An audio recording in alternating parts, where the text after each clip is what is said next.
வானத்தையும் பூமியையும் படைத்த சர்வ வல்லமையுள்ள தேவனை ஸ்தோத்தரிப்போமாக. இந்த செப்டம்பர் 28ஆம் தேதி முழுவதும் கிருபையாய் நம்மை பாதுகாத்து வந்த தேவனுக்கு நன்றி செலுத்துவோமா? கிருபையும் மகிமையும் நிறைந்த எங்கள் பரிசுத்தமுள்ள நல்ல தகப்பனே, ஸ்தோத்தரிக்கிறோம், துதிக்கிறோம் ராஜா.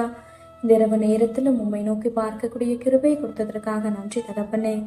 அப்பா, இந்த நாளிலும் உங்களுக்கு பிரியமில்லாத காரியங்களை செய்து உடைய இருதயத்தை துக்கப்படுத்தியதற்காக எங்களை தயவாய் மன்னியும் ஆண்டவரே.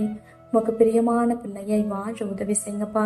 இந்த நாளிலும் எங்கள் தேவைகள் எல்லாவற்றையும் சந்தித்து நாங்கள் சோர்ந்து போகாதபடி உடைய வார்த்தை கொண்டு எங்களை குணப்படுத்தியதற்காக நன்றி தகப்பனே. ஆண்டவரே, இந்த நாளிலும் நாங்கள் மற்றவங்களை குற்றப்படுத்தும்படியா பேசுவதற்காக எங்களை தயவா மன்னிச்சிருங்க இசப்பா. ஒருவரையும் குற்றவாளிகள் என்று தீர்க்காதிருங்கள், அப்பொழுது நீங்களும் குற்றவாளிகள் என்று தீர்க்கப்படாதிருப்பீர்கள்னு சொல்லியிருக்கீங்களே ராஜா. உங்க வார்த்தைக்கு கீழ்ப்படிந்து வாழ உதவி செய்யுங்கப்பா. உண்மை போல எல்லாரையும் நேசிக்கவும் எல்லாரிடத்திலும் தாழ்மையாய் நடந்து கொள்ளவும் நீர் கற்றுத்தருவீராக. இந்த இரவு நேரத்தில் ஜெபிக்கிற ஒவ்வொருவரையும் ஆசீர்வதிங்கப்பா. அவர்கள் குடும்பங்களையும் நீர் பாதுகாத்து வழி நடத்தும்.